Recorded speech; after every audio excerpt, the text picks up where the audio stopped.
Sam Altman mentioned that the GPUs were melting, right? That's, But it would take forever to generate a photo, or they just say, "Hey, come back later."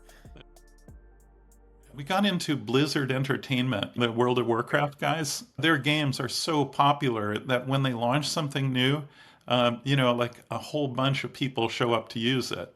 And Right. so, one of the things that you can do in Worlds of Warcraft is buy additional weapons and then play the game. Well, the e commerce server that they had invested in didn't work at scale.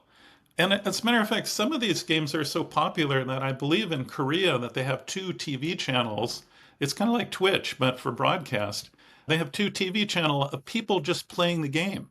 And people like tune Mhm. into that channel to like watch them play the game. Well, Right. and so the Koreans are very serious about their games. When Blizzard introduced a new version of World of Warcraft, the e commerce server couldn't keep up with the demand for people wanting to buy these weapons.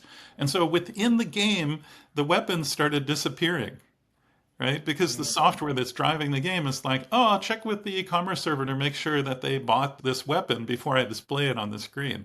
And it got bad enough that the government of South Korea invaded the offices of Blizzard looking for the weapons, right?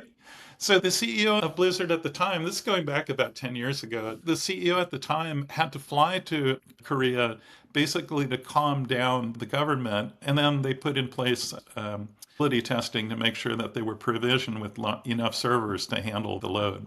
Yeah. Makes me think a lot about, I think probably the most recent example is when OpenAI via ChatGPT allowed people to generate photos inside of ChatGPT. Yeah. And Sam Altman mentioned that the GPUs were melting, right? That's, But it would take forever to generate a photo, or they just say, "Hey, come back later."